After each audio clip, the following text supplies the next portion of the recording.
नमस्कार दोस्तों, आप सभी का मेरे चैनल टेक पेरिटियम में स्वागत है।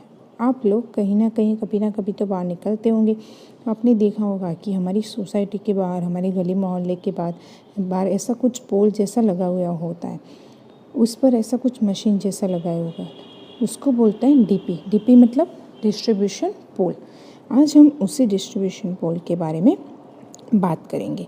मैं आपको बताऊंगी कि वो काम कैसे करता है, उसका वर्किंग प्रिंसिपल क्या है, उसका कंस्ट्रक्शन क्या है, वो कौन कौन से प्रकार के होता है और उसका यूज़ हम कहाँ पे करते हैं। स्टैटिक डिवाइस बोला जाता है। स्टैटिक डिवाइस क्यों बोला जाता है? ट्रांसफार्मर के बारे में। क्योंकि जैसे हम बोलते हैं कि हमारे जनरेटर, मोटर, उन सब में क्या होता है, एक आर्मेचर होता है और आर्मेचर हमेशा रोटेटिंग होता है, तो उसको हम क्या बोलते हैं, रोटेटिंग डिवाइस। लेकिन हमारे जो ट्रांसफार्मर होता है रोटेटिंग डिवाइस नहीं होता, इसलिए हम उसको स्टैटिक डिवाइस बोलते हैं।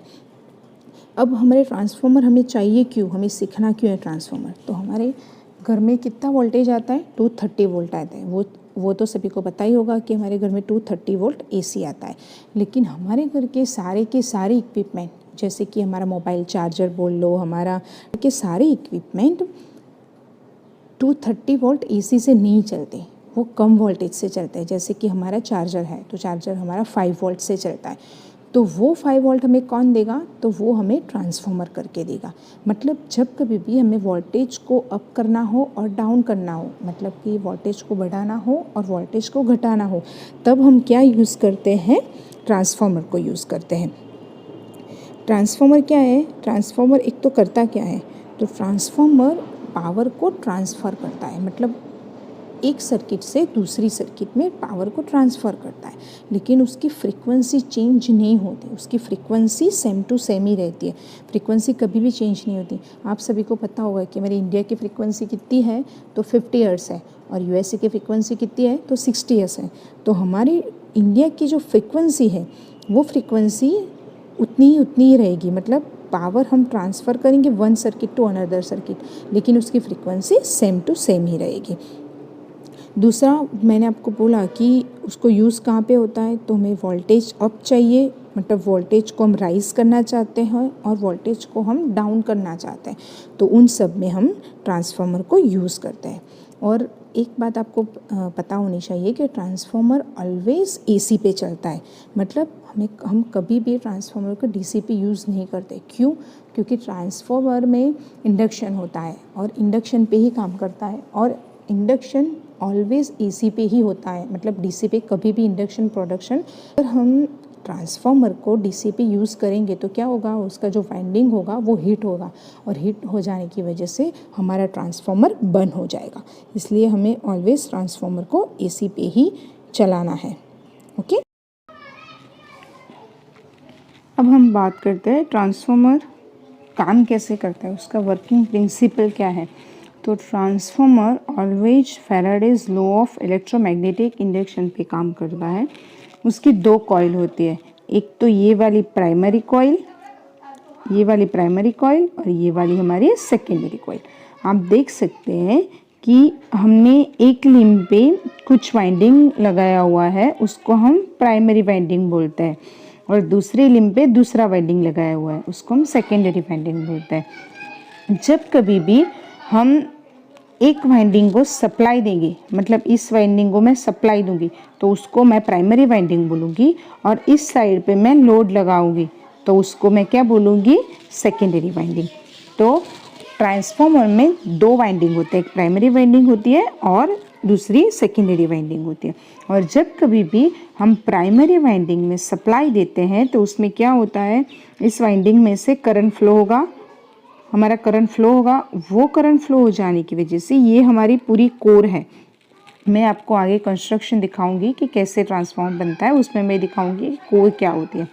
तो यहाँ पे क्या होगा, फ्लक्स प्रोड्यूस होगा, फ्लक्स फाई फ्लक्स प्रोड्यूस हो जाने की वजह से वो फ्लक्स प्राइमरी और सेकेंडरी दोनों की कोर तो सेम ही है। आप देख रहे हैं ये वाली कोर हमारी सेम ही है, तो प्राइमरी और सेकेंडरी दोनों की कोर सेम होने की वजह से ये फ्लक्स जो होगा, ये फ्लक्स ये सेकेंडरी वाइंडिंग में लिंक करेगा, और सेकेंडरी वाइंडिंग में लिंक करने की वजह से क्या करेगा, इस सेकेंडरी वाइंडिंग में जब कभी भी लोड ज्वाइन होगा तो इस वाइंडिंग में करंट फ्लो होगी।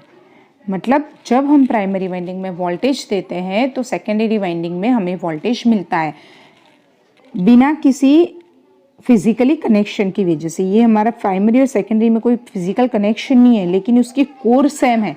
उसी की वजह से प्राइमरी में जब हम वोल्टेज देते हैं तो हमारा सेकेंडरी वाइंडिंग में हमें वोल्टेज मिल जाता है। इस प्रिंसिपल पे काम करता है हमारा ट्रांसफार्मर। तो जब कभी भी कोई कॉइल आएगी तो क्या होगा, उस कॉइल के अंदर हमारा सप्लाई पास होगा और ये मैग्नेटिक फील्ड उसमें से पास होगी। और what is Faraday's law of electromagnetic induction.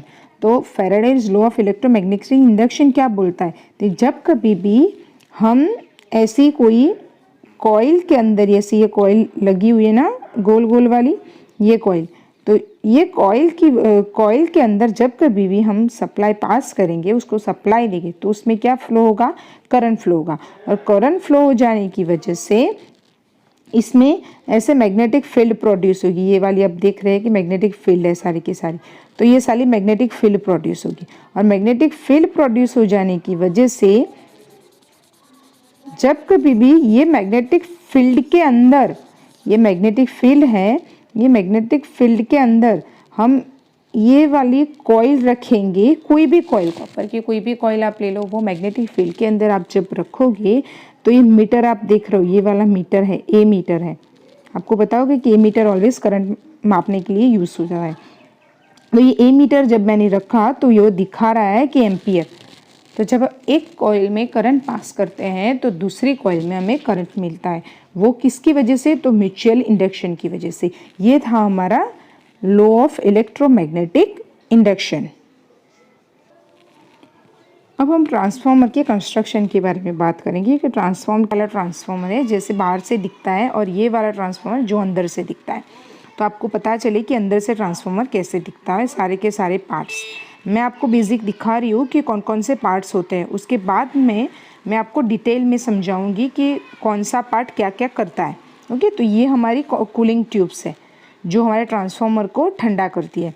ये हमारे बुशिंग है जिसमें से हम 3 फेज़ इनपुट और 3 फेज़ आउटपुट लेते हैं। ये LT बुशिंग है, मतलब लो टेंशन बुशिंग है, और ये वाले HT बुशिंग है। ये वाली हमारी कंजर्वेटर टैंक है, छोटी वाली जो दिख रही है ना, यहाँ पे भी दिख रही है, देखिए, इसको बोलते हैं कंजर्वेटर टैंक।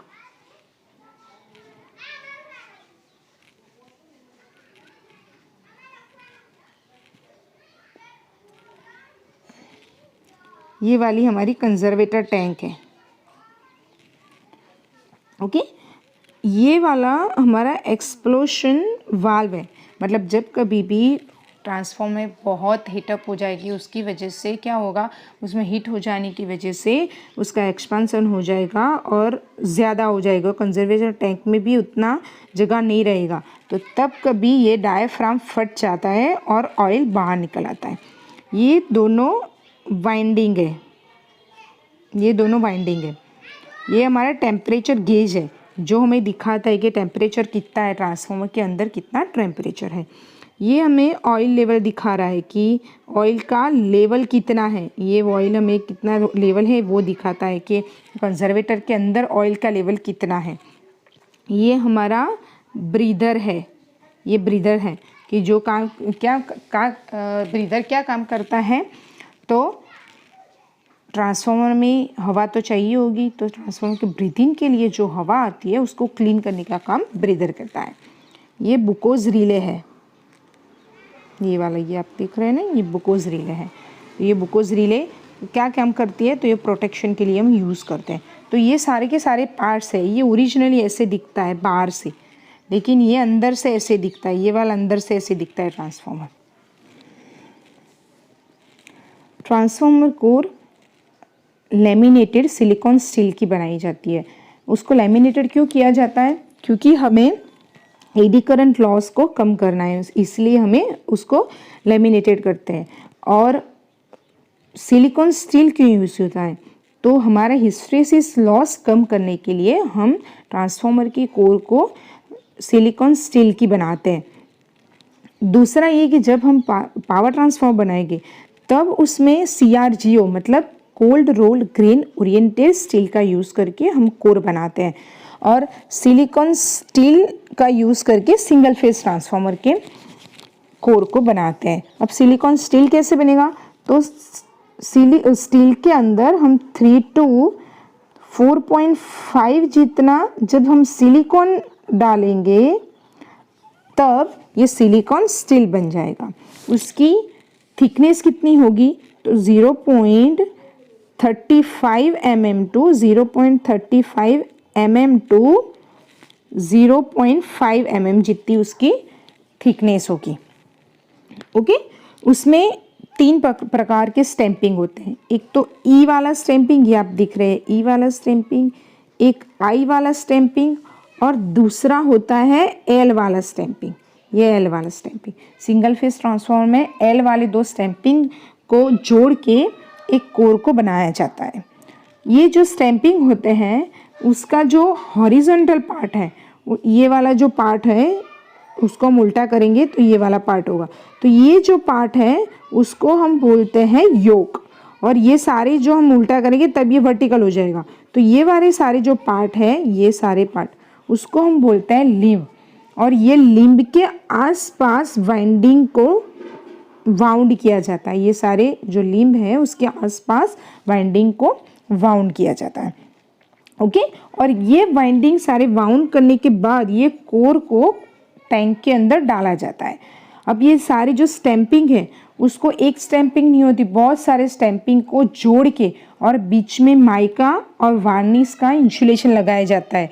उसकी वजह से क्या होगा, 2 जो प्लेट होगी हमारी, वो प्लेट 2 स्टैंपिंग एक दूसरे से चिपक नहीं जाएगी, वो एक दूसरे से इंसुलेट रहेंगी।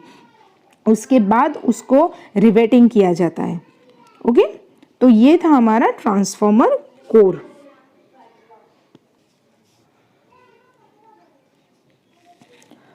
अब हम बात करेंगे ट्रांसफॉर्मर वाइंडिंग की। तो मैंने आपको आगे बताया कि ट्रांसफॉर्मर के 2 वाइंडिंग होते हैं, एक प्राइमरी वाइंडिंग, ये वाला प्राइमरी वाइंडिंग, और ये वाला सेकेंडरी वाइंडिंग। जब कभी भी हम जिस वाइंडिंग को हम सप्लाई देते हैं उसको प्राइमरी वाइंडिंग बोलते हैं, और जिस वाइंडिंग से हम लोड जॉइंट करते हैं और सप्लाई लेते हैं उसको बोलते हैं सेकेंडरी वाइंडिंग। तो winding always enamel copper wire, electrolyte, lytic copper और एल्यूमिनियम के बनते हैं वाइंडिंग। ट्रांसफॉर्मर बेसिकली कॉपर का यूज़ किया जाता है। ये वाला ट्रांसफॉर्मर है ना, उसको कॉपर का यूज़ किया दिख रहा, आप देख सकते हैं कि ये कॉपर के बड़े बड़े मोटे मोटे तार के यूज़ करके ये वाला सिंगल फेज ट्रांसफॉर्मर है हमारा। ओके, तो उसमें 2 वाइंडिंग होते हैं और दोनों वाइंडिंग एक लेमिनेटेड कोर के ऊपर लगाए जाते हैं। ये लेमिनेटेड कोर है हमारी, तो ये कोर के ऊपर ये 2 वाइंडिंग लगाए गए हैं।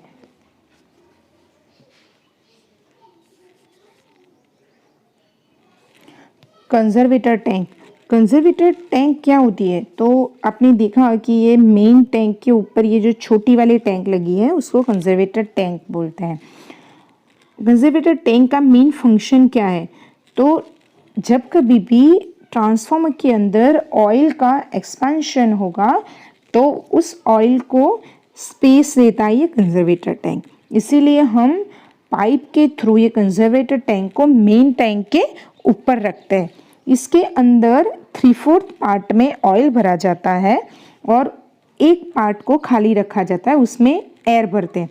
जब कभी भी ट्रांसफार्मर के अंदर ऑयल हीटअप होगा, हीटअप हो जाने की वजह से क्या करेगा कि उसका एक्सपेंशन होगा। तो आपको पता होगा कि एक्सपेंशन होगा तो उसकी वजह से क्या करेगा, वो ज़्यादा जगह चाहिए होगी उसको, और हमारी टैंक में तो फुल्ली ऑयल भरा है तो उसमें तो जगह है नहीं, तो वो पाइप की ये पाइप है, ये पाइप के थ्रू एक कंजर्वेटर टैंक के अंदर ऑयल चला जाएगा, सारा का सारा ऑयल वहाँ पे चला जाएगा। तो उसकी वजह से और कंजर्वेटर टैंक में जो एयर है वो ब्रीदर के थ्रू बाहर निकल जाएगी।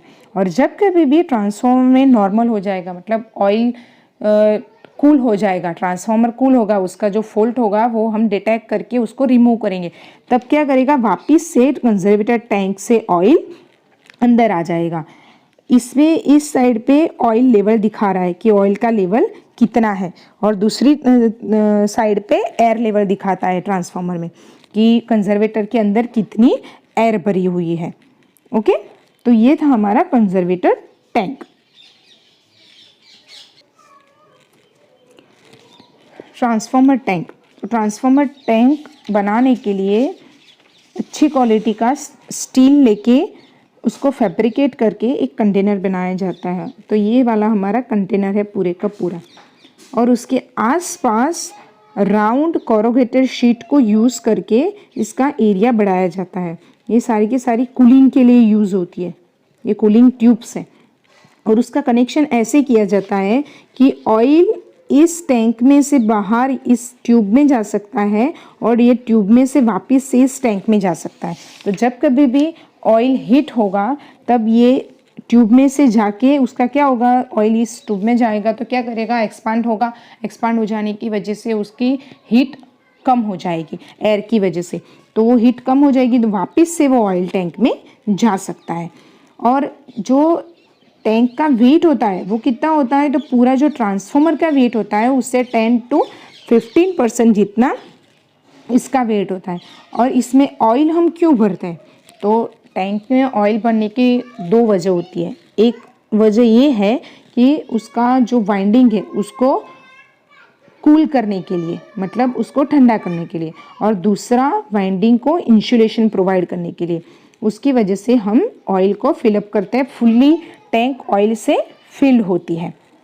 ओके, ब्रीदर क्या काम करता है ट्रांसफार्मर को, तो मैंने आपको आगे बताया कि ब्रीदर को कंजर्वेटर के पिछले हिस्से में लगाया जाता है पाइप के थ्रू। जब कभी भी ट्रांसफार्मर में हवा चाहिए होगी, हमें एयर चाहिए होगी, तो हम ब्रीदर के थ्रू ट्रांसफार्मर के अंदर एयर लेते हैं ब्रीदिंग के लिए।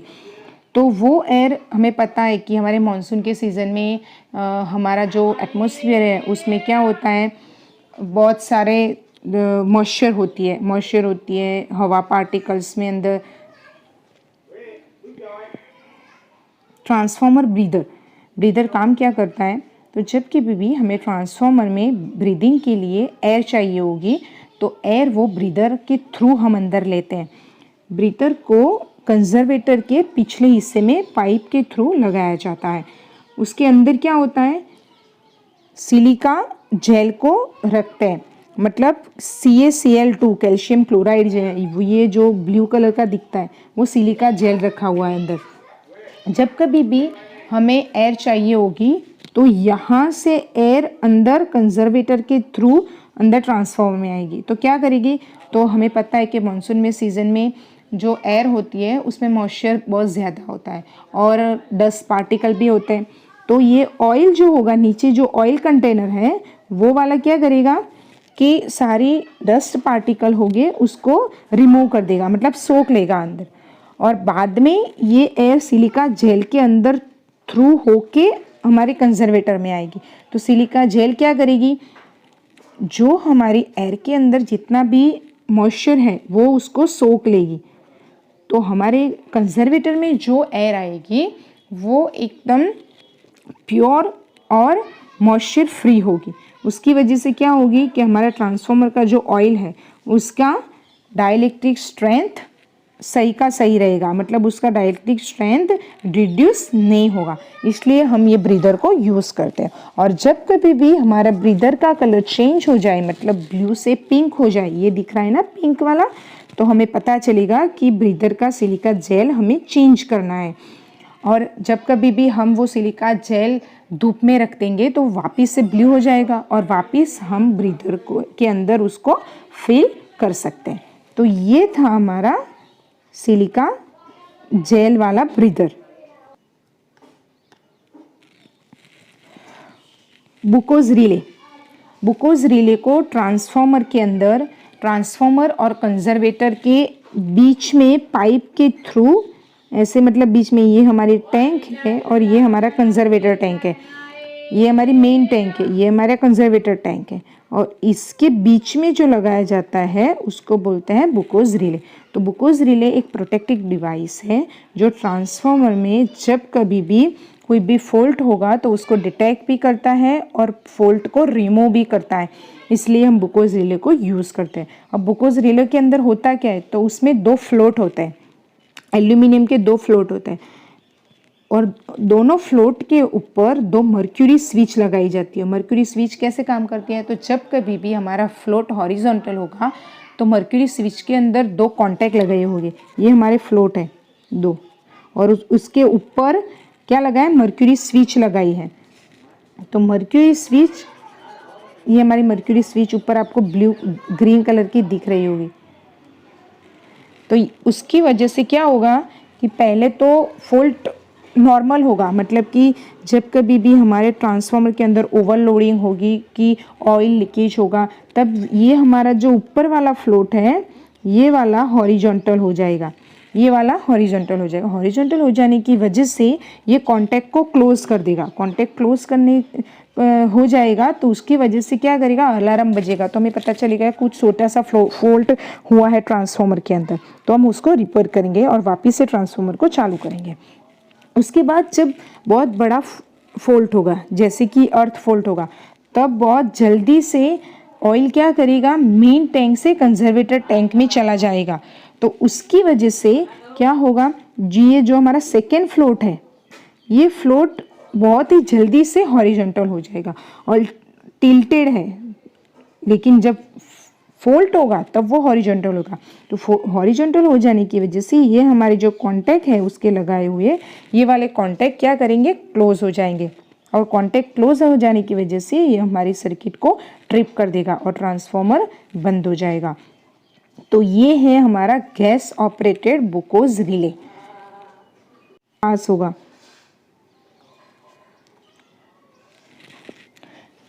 Bushing termination. बुशिंग क्या होता है, तो वो एक हॉलो इलेक्ट्रिकल इंसुलेटर होता है जो इलेक्ट्रिकल कंडक्टर को अपने अंदर से पास करने देता है। जब कभी हम छोटे से ट्रांसफार्मर होते हैं तो उसमें बुशिंग का यूज़ करना मतलब हम बुशिंग का यूज़ नहीं करते क्योंकि वो छोटे होते हैं, उसको वोल्टेज भी कम होता है। लेकिन जब कभी भी हम बड़े वाले ट्रांसफार्मर यूज़ करते हैं, जैसे ये मैंने दिखाया है कि ये बड़ा वाला ट्रांसफार्मर है, पोल के ऊपर डिस्ट्रीब्यूशन ट्रांसफार्मर लगाया हुआ है, ये वाला डिस्ट्रीब्यूशन ट्रांसफार्मर है, ये वाला डिस्ट्रीब्यूशन ट्रांसफार्मर है। तो ये ट्रांसफार्मर के ऊपर हमने बुशिंग लगाई, ये वाले दिख रहे हैं आपको बुशिंग, ये बुशिंग है सर, तीनों के तीनों। तो वो बुशिंग क्यों लगाते हैं, तो हमारे ऊपर जा रही होती है 11 kV लाइन। 11 kV लाइन के जो कंडक्टर होते हैं बहुत बड़े मोटे होते हैं, उसको डायरेक्टली हम ट्रांसफार्मर के बॉडी से टच नहीं करवा सकते, नहीं तो ट्रांसफार्मर क्या हो जाएगा, हीट हो जाएगा। उसकी वजह से हम उसके बीच में बुशिंग को यूज़ करते हैं और बुशिंग यूज़ करने की वजह से वो कंडक्टर ये बुशिंग के अंदर से पास होगा, ट्रांसफार्मर के अंदर के वाइंडिंग से जुड़ा होगा। तो इसलिए हम सेफ्टी पर्पस के लिए हम बुशिंग को यूज़ करते हैं, सेफ्टी पर्पस के लिए हम बुशिंग को यूज़ करते हैं ट्रांसफार्मर के अंदर। तो ये था पूरा ट्रांसफार्मर का कंस्ट्रक्शन कि ट्रांसफार्मर कैसे बनता है। थैंक यू दोस्तों, आपने मेरा वीडियो अच्छी तरह से देखा। आई होप कि आपको पसंद आया होगा। अगर आपको ये मेरा वीडियो पसंद आए तो उसको लाइक और शेयर करना बिल्कुल भी मत भूलिएगा। अगर आपको ये वीडियो बहुत अच्छा लगे और आप ऐसा वीडियो और देखना चाहते हैं तो आप मेरे चैनल को सब्सक्राइब ज़रूर कर देना और बेल आइकन को दबा देना। Thank you.